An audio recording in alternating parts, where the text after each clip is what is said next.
Are you McKaylin Jones? Yes, ma'am. And Mr. Rojas, will your client waive the formal reading of the motion? He will, Your Honor. Mr. Jones, in cause number 22-39715, I have a motion to revoke your... I'm sorry, just Oh, that's okay. we're only going to count 2, 3, and 4 whenever you get to. Thank you. That is correct. Thank you, Mr. I have a motion to revoke your unadjudicated probation. It shows that you were placed on probation July 18th of 2022 for the offense of possession of a controlled substance, and that was a 3-year deferred probation. Is that correct? Yes, ma'am. And it looks like the agreement is for you to go forward on counts 2, 3, and 4 in that motion. Count 2 alleges that you violated your probation by committing the offense of flight from an officer May 17th of 2023 in parish of Point Coupe in Louisiana. And is that true or not true? Yes, ma'am. True or not true? Thank you. Count 3 alleges that you committed the offense of illegally carrying of a weapon May 17th of 2023, also in the parish of Point Coupe, Louisiana. And is that true or not true? True. And then count 4 alleges that you committed the offense of possession of a Schedule I drug on May 17th of 2023, also in the parish of Point Coupe, Louisiana. And is that true or not true? True. Did you enter your pleas of true to counts 2, 3, and 4 freely and voluntarily? Yes, ma'am. And did you plead true to those counts because they're actually true? Yes, ma'am. I have here on the computer some documents that have your signature on them that the state has marked as Exhibit Number 1. Before you signed these, did you go over them with Mr. Rojas? Yes, ma'am. Do you fully understand them? Yes, ma'am. And do you understand if I follow the agreement that you've made with the district attorney that you'll be waiving or giving up any right to appeal? Yes, ma'am. State tenders number 1. No objection. It's admitted. Is there any evidence that Mr. Jones is not competent? No, Your Honor. All right, sir, I'm going to find that you entered your pleas of true to counts 2, 3, and 4 freely and voluntarily. Find those counts true. Find sufficient evidence to find you guilty and revoke your probation, and at this time find you guilty of possession of a controlled substance. Sentence you in accordance with your agreement to a term of 21 months in the state jail prison. You will receive credit on that sentence for any time that you've been in custody that the law gives you the right to receive.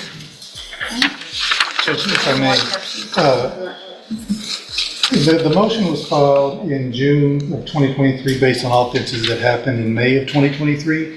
He's been in Louisiana custody since those offense dates of May of 2023. However, our hold for this motion to revoke didn't get placed on him until October 7th of 2024. And Judge, Mr. Rojas, I'm sorry to interrupt, Mr. Rojas, and I have conferred, the state is not opposed to the court giving the defendant the credit for the time he's been in jail while this case is pending. You may recall, I've researched the issue. I actually briefed it and I gave the court that authority. You did. I think you have that authority if you choose to award him that credit.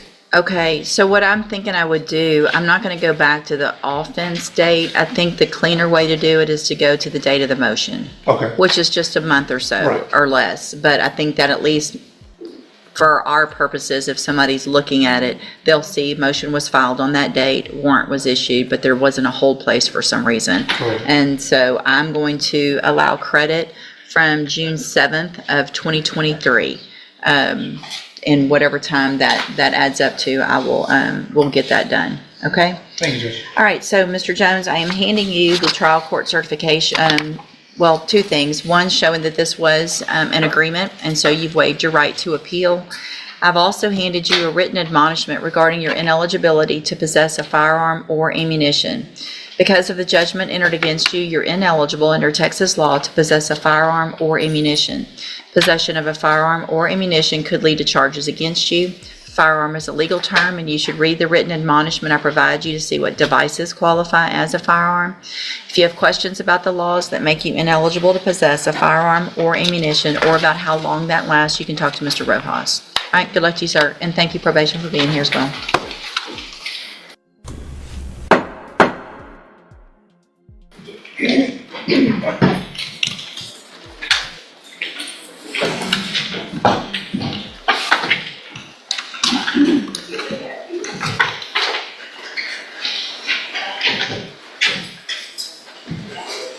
See, Mr. Rojas, you have Crystal Moore. Class numbers 23 DCCR 2026 and 25 DCCR 0496. Should just be a bond holding on to There's a motion 2026. for bond and then a response filed by the state.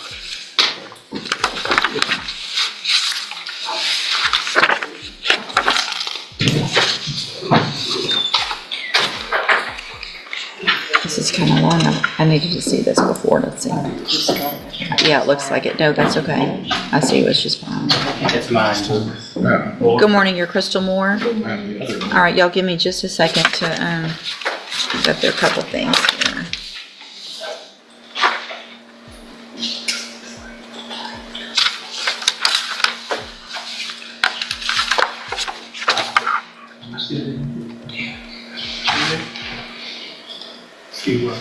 Either happens or it doesn't happen. We'll come back.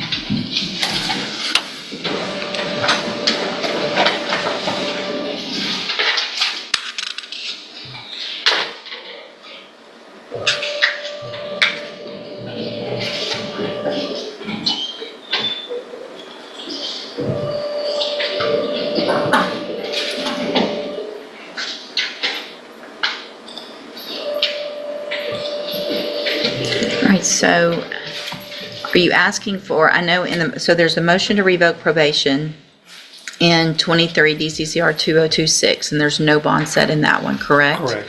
And then in 25 DCCR 0496, I think there's a $6,000 bond in there. I showed a $2,000 bond. Take two.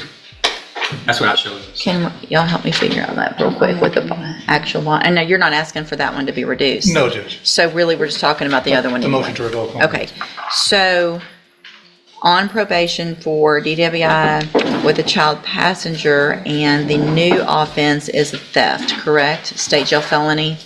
That's correct, Your Honor. And there's Yes, also Judge.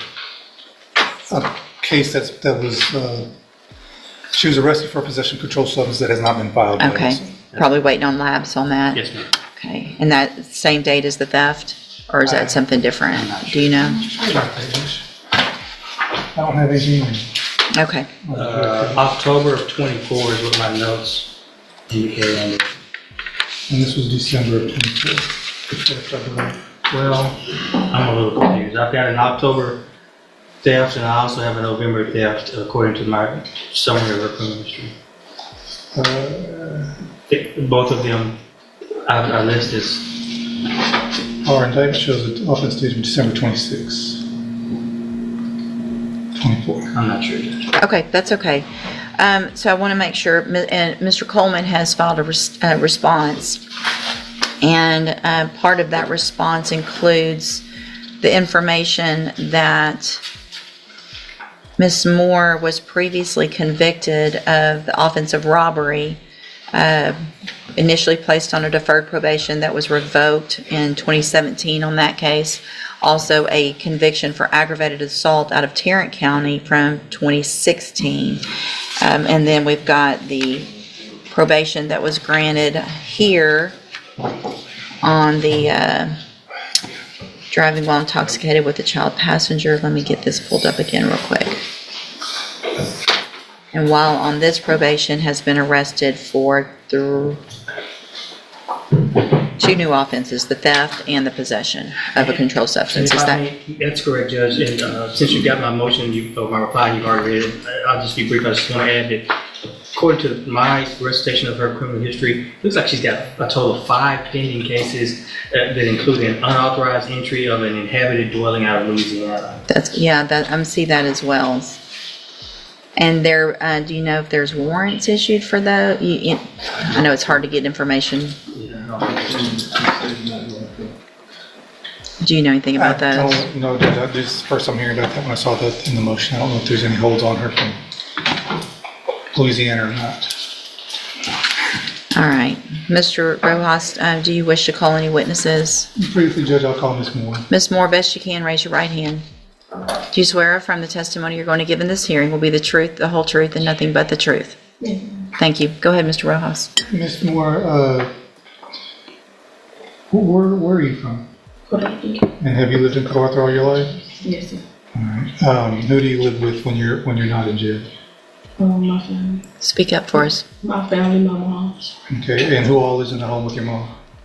Me, my mom, and my kids. Okay, and how many kids do you have? 5. And what are the range of their ages? My youngest is 1, and my oldest is 11. And is your mom taking care of those kids right now?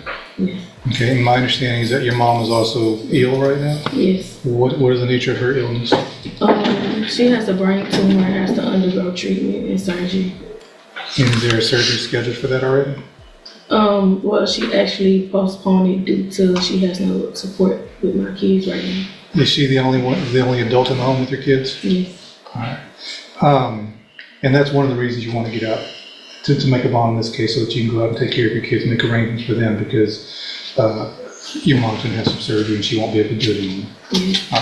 Alright. Do you have any income when you're not in jail? Do you have any income coming to the home for you? Yes. What do you have? SSI and child support. SSI, how much do you get in SSI benefits? 1,000. Is it every month? Yes. And child support, how much do you get? 140 How often is that? every 2 weeks. 140 every 2 weeks, so that's $280 a month there. Do you have a bank account in your name? Yes. Do you have an idea of how much money is in the account right now? Probably like 500. Do you own any property that you could sell to help you come up with money for this bond? Yes. Is your mother or any other family members, are they willing to help you come up with money and make bonds? The judge has set a bond for you?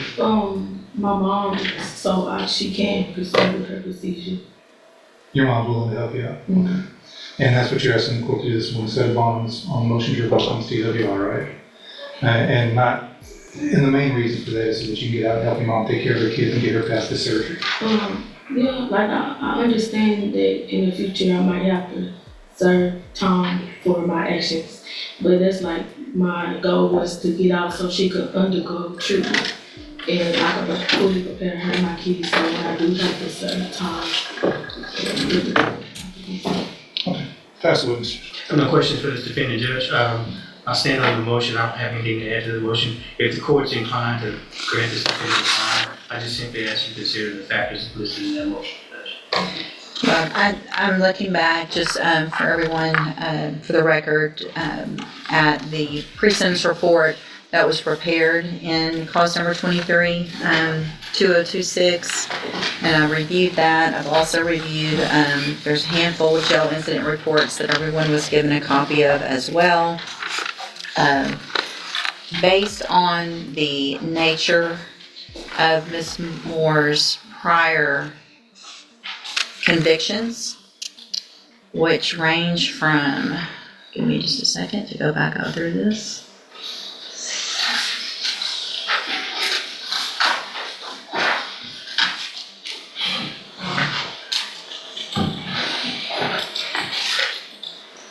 Beginning as a juvenile, back in 06, 07, extending all the way through 2012 as a juvenile,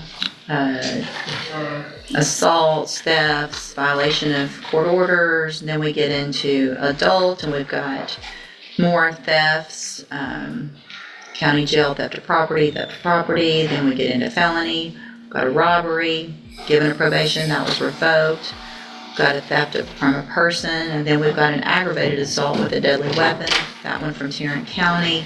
Now on probation, given all the opportunities, multiple allegations in the motion to revoke probation, that Ms. Moore has not apparently done much of anything while on probation to get the help that we've been offering her. In addition to having 2 new offenses, a possession and another theft, I find that it is in the best interest of our community that there not be a bond set in cause number 23 DCCR 2026. I appreciate the arguments and I feel and have empathy for what your mom is going through, but you should have thought about that before you kept doing what you were doing. So you can go back with the bailiff. I'll set the case for an announcement on the motion and the communiques. Thank you, Judge. Thank you.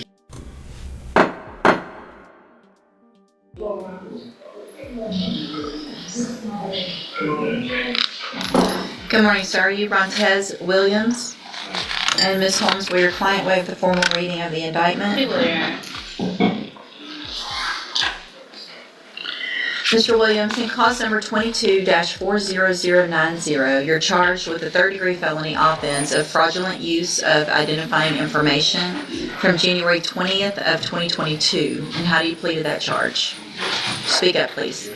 Are you pleading guilty freely and voluntarily? And are you pleading guilty because you actually did what they've charged you with? I have here on the computer some documents that have your signature on them. Do you fully understand them? And do you understand, if I follow the agreement that you've made with the district attorney, that you will be waiving or giving up any right to appeal? Speak up. Yes. She has to hear you too over here, all right? They're just taking everything down.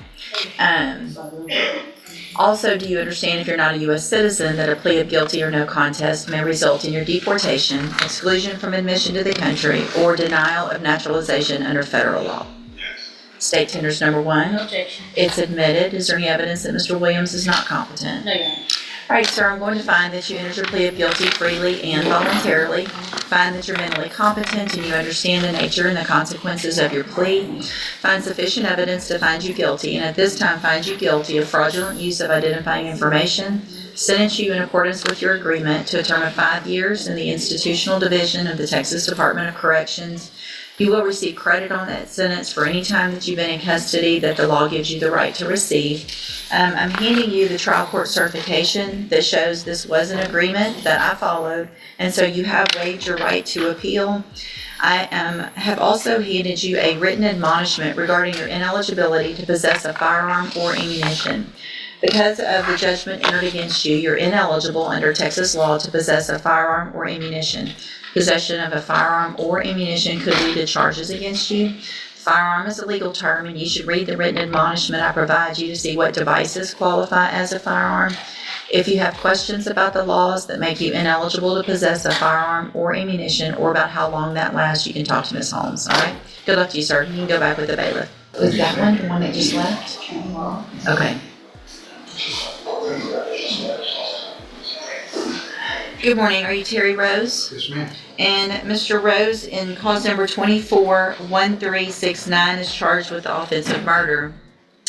There was a request for a competency evaluation that was done by Dr. Rapon. I'm going to take judicial notice of the court's file. We have received that evaluation dated May 23rd of 2025. Dr. Rapon, after that evaluation, makes the finding that Mr. Rose is currently competent to stand trial. Is there any other evidence with regard to competency? Mr. Burbank? Defense, Judge. No, Your Honor. Then at this time, I am going to find that Mr. Rose is competent to stand trial. Mr. Burbank, announcement? Your Honor, as you are well aware, I'm the second one. Right. I just need one more announcement, 30 days or 40 days, and we may be able to. Okay. Any issue with that, Mr. Nichols? No, Your Honor, we're just state's ready to proceed. And I appreciate you getting up to speed as quickly as possible. It looks like we've got an investigator involved and you've taken care of that. We do, So, and I was out, I provided him information, and he's helping me with this, and so once I cover all my bases and get up to see the district attorney, we'll be able to take care of this now. all right. What I'll do to make sure your investigator, you have plenty of time to get. Okay. Have you asked for and received the media? I believe this is the one, yes, I've asked for it, but I haven't received it. I think I have. I'll have to check if I have it at the office, but It's having you right. okay. Well, but if your client hasn't seen the videos or any type of media with you, then how do you know for certain that this is what is the appropriate end game? Because he hasn't seen. I would assume in an assault on a peace officer, there's body cam footage that might affect what agreement there is. Do you know if that is, can that get ready today? Yes, Judge, it doesn't look like it was marked as requested and received, but I can follow up on it. I want that done today. Yes, sir. I want you out to see Mr. Fleming's by tomorrow Yes, sir. to review that with him, and I want to know by tomorrow at noon that it has been done and that in fact this is what Mr. Fleming's wants to do, is go to trial after seeing that. All right? I want to hear from you at noon tomorrow.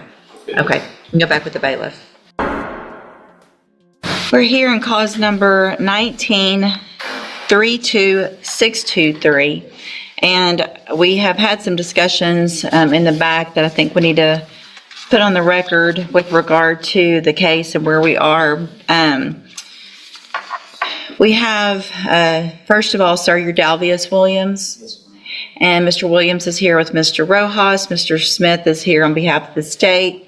There is a second amended motion to revoke unadjudicated probation. So because the new allegation, I'm not going to accept the plea agreement of the cap of 4 years because there's a new. So I will allow, if Mr. Williams wants to withdraw his pleas of true to 1, 2, and 3.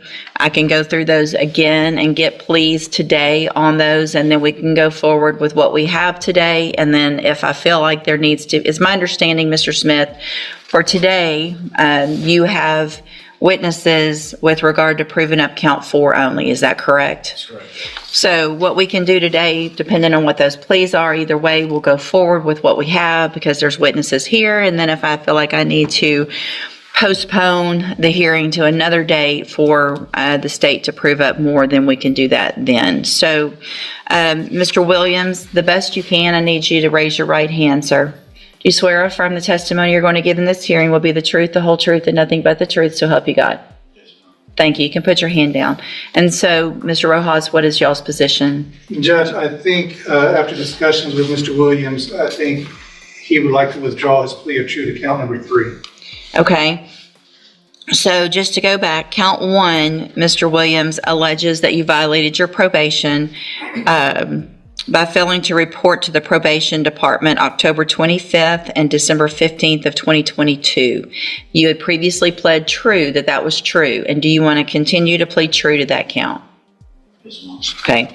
And then count 2 alleges that you're behind in your court-assessed fees as of January 4th of 2023 in the amount of $3,638. You previously pled true to that count. And do you want to continue with your plea of true to count 2? Count 3, which was in the added in the first amended motion, alleges that you committed the offense of evading arrest or detention July 14th of 2024. You had previously pled true to that count, and do you want to change your plea of true in that count? Yes, ma'am. You want to change your plea to not true? Yes, ma'am. Okay, so we'll enter a plea of not true to that count. And Mr. Smith, I know you weren't prepared, I guess, for that, but have y'all had any contact with the officer? I would think that would be a one witness. It's actually several witnesses, Judge. They're going to serve a warrant at his house. There were 2 officers in the back that see him come out of the back of the house. Okay. Knocking on the front door. So we need both of them. Okay. Okay. All right. So we'll see where we get today then. Mr. Williams is on probation for possession of a controlled substance, and that, which was a 3rd-degree felony, correct? No. That's Yes. been, oh, it was as well. I've got the indictment pulled up from the injury to a child. That's a 3rd-degree felony. But that possession of a controlled substance is a 3rd degree as well. So the range of punishment is between 2 years and 10 years. And Mr. Williams, I also want to make sure you understand that if we go forward with this motion, and I do end up revoking your probation, then later, if the state does prove, so we have the injury to a child, that new case, if you're found guilty in that new case, then the punishment could be stacked. Do you understand?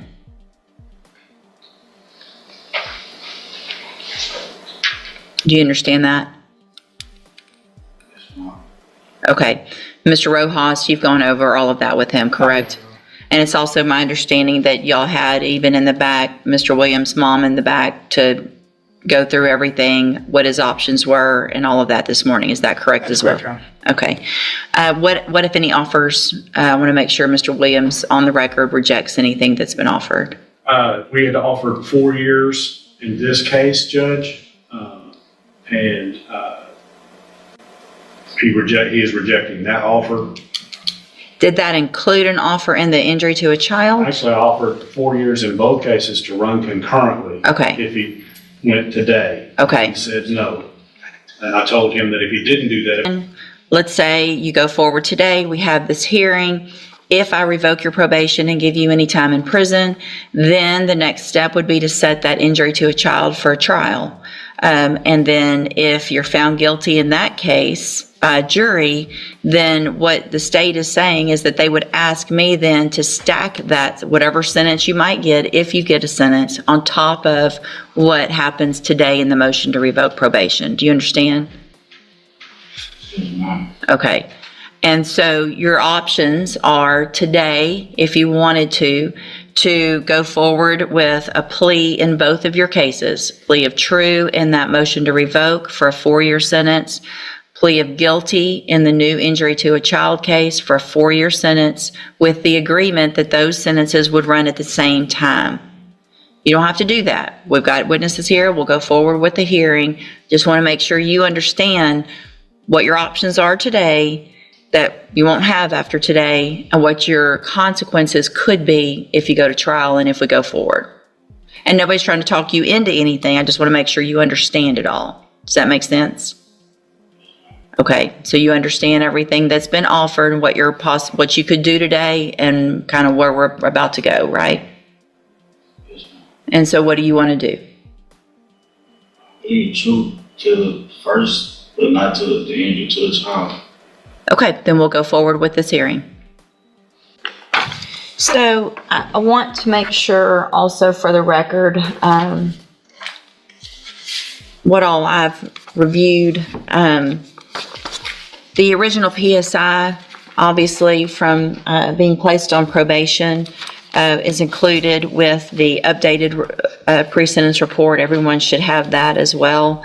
And so when I went back through that, I just want to make sure that there aren't any corrections or issues with regard to that criminal history specifically that I'm looking at. It starts on page 1 and then carries on to page 2 on that pre-sentence, or actually it was a post-sentence investigation, I think. Y'all have that? Everybody's on the same page as me? Yes, ma'am. So it looks like there was adult misdemeanor history of 2 thefts back in 2013. Both of those were 30 days in jail. There was a theft of services in 2014 where Mr. Williams received a probation. That probation was revoked in 2016. That's in Rusk County.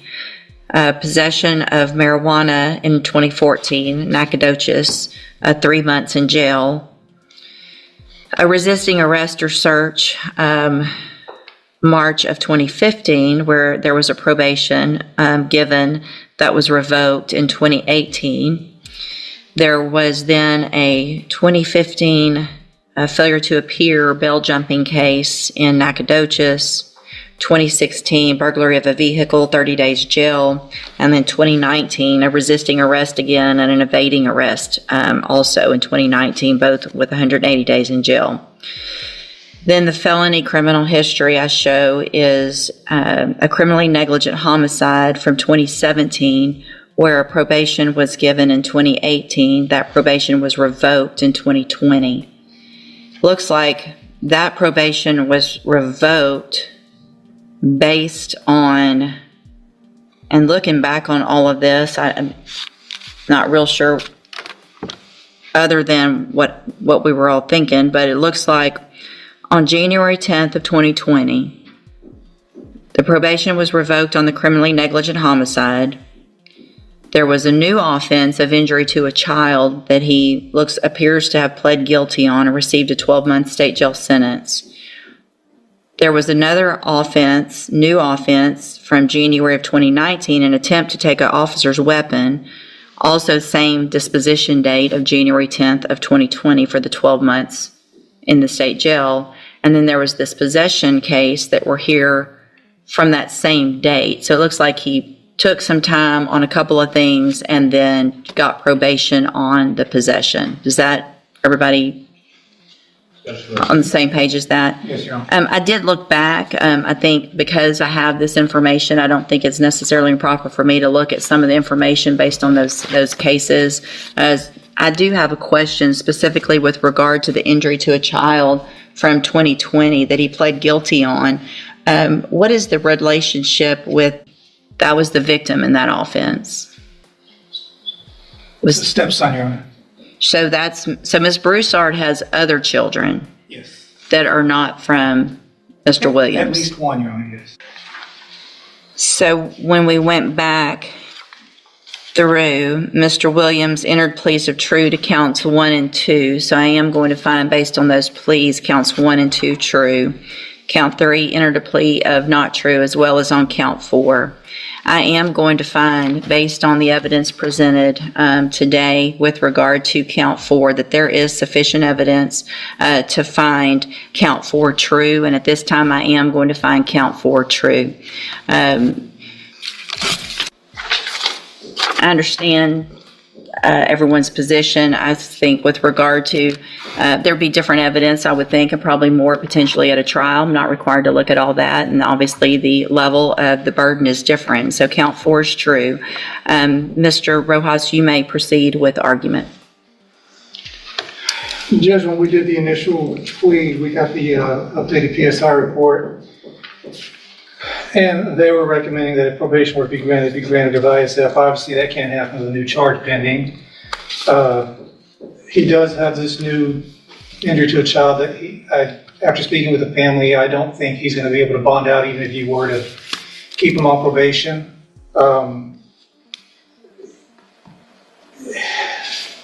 If the court is inclined to keep him on probation without ISF, we ask you to do that. If that's not going to be possible, Judge, we ask the court to consider something in the range for the possession case, 2 to 4 years. All right. Thank you, Mr. Rojas. Judge, Mr. I Smith? believe his criminal history shows fairly convincingly that he is unable to successfully complete probation. Speaking of probation officer, I don't believe it's their desire to keep him on probation with this type of charge pending, especially in light of the fact that he's already been convicted of injury to a child within the last few years. That tends to me to show more than just a pattern, it's a habit. The fact that he doesn't respect authority is shown by the jail incident reports.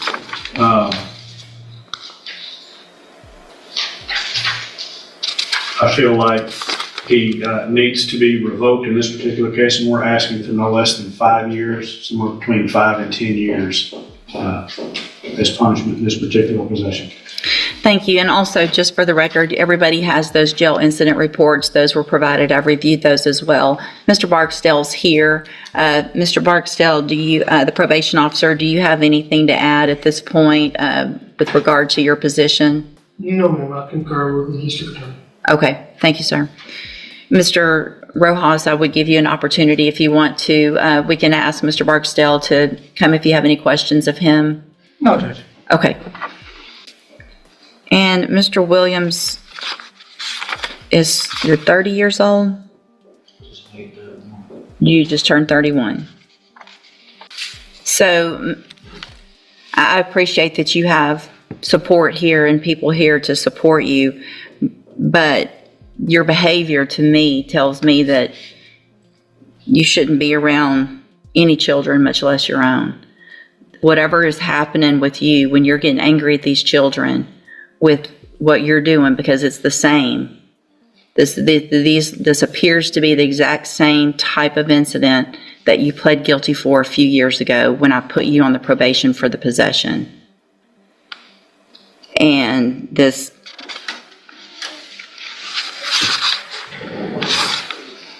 it's ridiculous. You and Ashley both don't need to be around any children.